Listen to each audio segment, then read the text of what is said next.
ভারতের পররাষ্ট্র সচিব বিক্রম মিশ্রি বাংলাদেশ থেকে যাওয়ার পর আমি আগেই বলেছিলাম যে বাংলাদেশের সঙ্গে ভারতের সম্পর্কের আমার ধারণা কিছুটা হলেও উন্নতি হতে পারে। কারণ উনি কেন এলেন? যদি কিছুই না হবে, যদি কিছুই পরিবর্তন না হবে, তাহলে উনি এলেনই বা কেন? আমাদের লোকজন ওনাকে সময়ই বা দিলেন কেন? কাজে এই সমস্ত মিলিয়ে আমার ধারণা যেটা ছিল, আমার কেন যেন মনে হচ্ছে সেটাই ঘটতে যাচ্ছে। তবে সেটা হলো গিয়া ভারতের সঙ্গে আমাদের কূটনৈতিক সম্পর্কের আনুষ্ঠানিক চেহারা। কারণ এটা বললাম এই কারণে বিক্রম মিশ্রি ওখানে যে তাদের পররাষ্ট্র বিষয়ক যে কমিটি আছে, সংসদীয় স্থায়ী কমিটি, সেখানে যে উনি ব্রিফ করেছেন যে উনি বাংলাদেশে গিয়েছিলেন, বাংলাদেশ থেকে কী পেলেন না পেলেন, বাংলাদেশের লোকজন তাকে কি বলেছে, এগুলি নিয়ে উনি কিন্তু এই সংসদীয় স্থায়ী কমিটিকে ব্রিফ করেছেন। এবং ব্রিফ করার ক্ষেত্রে আমাদের একটা জায়গায় যে আপত্তি ছিল, খুব সিরিয়াস আপত্তি ছিল আমাদের, যে শেখ হাসিনা ভারতে বসে বাংলাদেশের বিরোধী যে প্রচারণা চালাচ্ছে, এটাকে আমাদের অন্তর্বর্তী সরকার পছন্দ করছে না।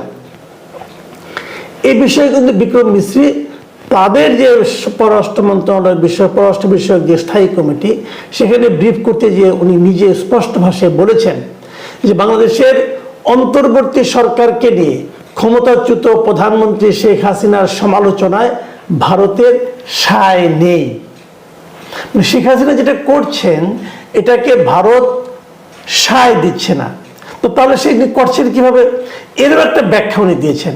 উনি বলেছেন যে শেখ হাসিনা তার মন্তব্যের জন্য ব্যক্তিগত যোগাযোগ ডিভাইস ব্যবহার করছেন। ভারত সরকার তাকে এমন কোনো প্ল্যাটফর্ম বা সুযোগ সুবিধা দেয়নি যা দিয়ে তিনি ভারতের মাটিতে বসে রাজনৈতিক কর্মকাণ্ড চালিয়ে যেতে পারেন।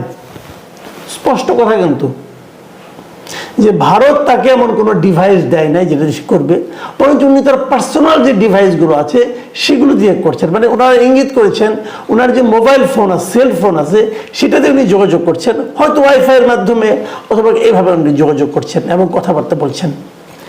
তার মানে ভারত এখানে কোনো সায় নাই। ভারত চায় না যে শেখ হাসিনা ওখানে বসে আমাদের দেশ সম্পর্কে, আমাদের সরকার সম্পর্কে কোনো ধরনের বিরূপ মন্তব্য করে। আমি মনে করি এটা একদম দৃশ্যমান একটা ডেভেলপমেন্ট। কারণ এটা কিন্তু পররাষ্ট্র সচিব যেটা বলছেন, এটা কিন্তু তাদের সরকারের কথা। এবং তিনি আরো একটা কথা বলেছেন, যে কথাটা নাকি আমরা শুরু থেকেই সবসময় বলতাম, আগেও বলতাম, কিন্তু ভারত পাত্তা দিত না। কিন্তু এবার উনি আবার এখানে থাকতেও বলে গিয়েছেন, ওখানে যে আবারও বলেছেন। তিনি বলেছেন বাংলাদেশের সঙ্গে ভারতের সম্পর্ক কোনো একক রাজনৈতিক দল বা একটি সরকারের মধ্যে সীমাবদ্ধ নয়। বাংলাদেশের জনগণের সঙ্গে সম্পর্ককে গুরুত্ব দেয় ভারত।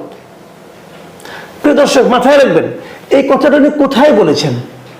বলেছেন ভারতের পররাষ্ট্র বিষয়ক সংসদীয় স্থায়ী কমিটিকে, যে কমিটির প্রধান হচ্ছেন কংগ্রেসের নেতা শশী থারুর।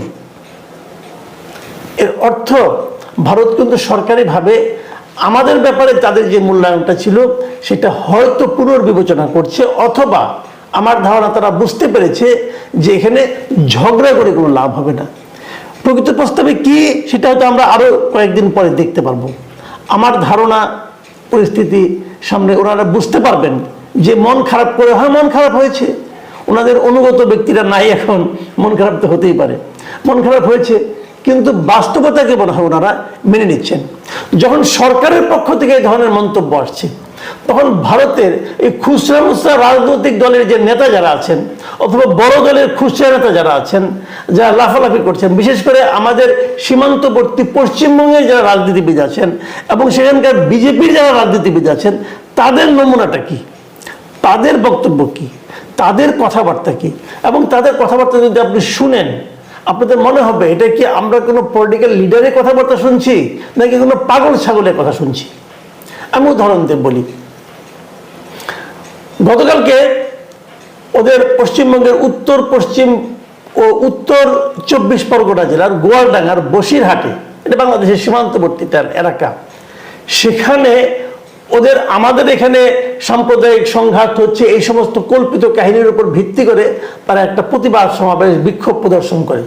সেখানে হাজির হয়েছিল পশ্চিমবঙ্গ বিধানসভার বিরোধী দলের নেতা শুভেন্দু অধিকারী। এই লোক একসময় তৃণমূল কংগ্রেস করতো, তারপরে বিজেপিতে জয়েন করে বিজেপির একসময় মানে পশ্চিম রাজ্যের চেয়ারম্যানও হয় সে, এবং এখন সে পশ্চিমবঙ্গ বিধানসভার বিরোধী দলীয় নেতা। তিনি যে কথাবার্তাগুলি বলেছেন সেগুলো একটু আপনাদের সঙ্গে একটু শেয়ার করা দরকার। তিনি এখনো বলছেন যে বাংলাদেশের পরিস্থিতি খারাপ হচ্ছে, তারপর বলছে যে আমরা বাংলাদেশের উপর নির্ভরশীল নই, বাংলাদেশই আমাদের উপর নির্ভরশীল। আমরা যদি 97টি পণ্য পাঠানো বন্ধ করি তাহলে আপনারা চাল ও কাপড় পাবেন না, মানে আমাদের কথা বলছি, আমরা নাকি চাল আর কাপড় পাবো না। তারপর বলছে আমরা যদি ঝাড়খণ্ড থেকে উৎপাদিত বিদ্যুৎ পাঠানো বন্ধ করি তাহলে 80% গ্রামে আলো জ্বলবে না। বুঝেন এবার? আমরা তো ঝাড়খণ্ডের বিদ্যুৎ চাই না রে ভাই, আমরা তো এই হাত থেকে মুক্তি চাই।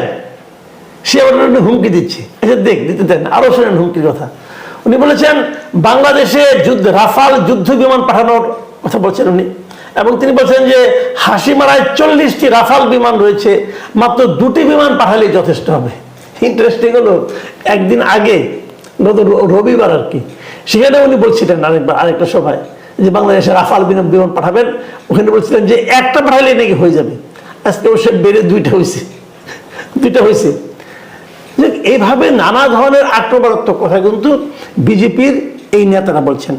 শুভেন্দু অধিকারকে আপনি বিজেপির পশ্চিমবঙ্গের সর্বোচ্চ নেতা হিসেবে বিবেচনা করতে পারেন, তো বিজেপি যারা নাকি রাষ্ট্রীয় ক্ষমতায় আছে তাদের পশ্চিমবঙ্গের আমাদের সবচেয়ে প্রতিবেশী যে সীমান্তবর্তী যে রাজ্য, সেই রাজ্যের যে বিরোধী দলীয় নেতা এবং বিজেপি মুখপাত্র বলা যায় তাকে, সে যখন এই ধরনের উন্মাদের মতো প্রলাপ বকেন তখন প্রশ্ন কিন্তু জাগে যে এতে কি আসলে বিজেপির কোনো সায় নাই।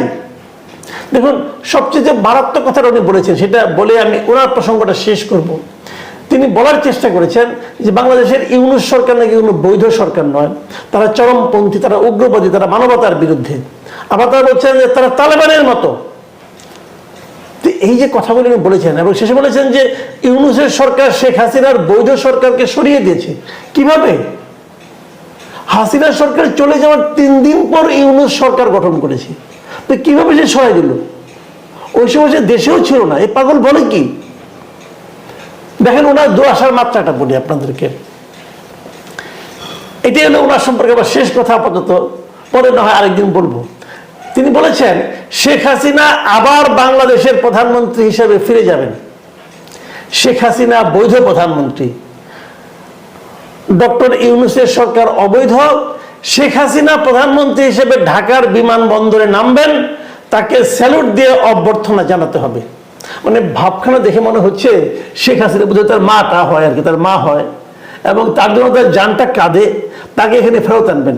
আরে ভাই, আপনার এত মায়া লাগে, আপনার দেশে নিয়ে যান, আপনার এলাকায় রাখেন, আপনার নেত্রী বানান। বাংলাদেশে শেখ হাসিনা ফিরতে পারবেন কি পারবেন না, এটা নির্ভর করবে বাংলাদেশের মানুষ তাকে গ্রহণ করবে কি করবে না তার উপর। সেই ব্যাপারটা বোঝার ক্ষমতা আপনি শুভেন্দু অধিকারী নাই। আপনার সরকার টের পেয়ে গেছে, আপনি টের পান নাই। আপনি ছাগলের 3 নম্বর বাচ্চার মতো লাফাচ্ছেন। এবং মজার ব্যাপার হলো যে এই বিষয়গুলো নিয়ে এখন কিন্তু আমাদের এখানে আমি মনে করি কেউ পাত্তাও দেয় না, কেউ আলোচনাও করেন। তো বলবো যে আমি আলোচনা করলাম কেন? আলোচনা করলাম, সবসময় সিরিয়াস টাইপের কথা বলি, তো আজকে নয় একটু রসিকতা করলাম, একটু হাসি তামসা করলাম, আপনাদের বিনোদন হলো, আমিও একটু বিনোদন অনুভব করলাম। এটাই মূল কারণ, আর কিছু না। শুভেন্দু অধিকারীকে আমি কোনো পাত্তা দিচ্ছি না, গুরুত্ব দিচ্ছি না, বাট বিক্রম মিস্ত্রির গুরুত্বটা আমি দিচ্ছি। বিক্রম মিস্ত্রির কথায় আমি কিন্তু অনুভব করছি যে ভারতের সঙ্গে ভারত বুঝতে পেরেছে যে বাংলাদেশের সঙ্গে তার সুসম্পর্ক রাখতে হলে বাংলাদেশকে সম্মান দিয়েই কথা বলতে হবে। আগের 15 বছর যে আরাম পেয়ে গিয়েছিলেন, সে আরাম বোধহয় আর এখন পাওয়া সম্ভব না। এটা আমি মনে করি দুদেশের সম্পর্কের ক্ষেত্রে একটা ইতিবাচক পরিণতি হয়তো নিয়ে আসবে। প্রিয় দর্শক, আপাতত এখন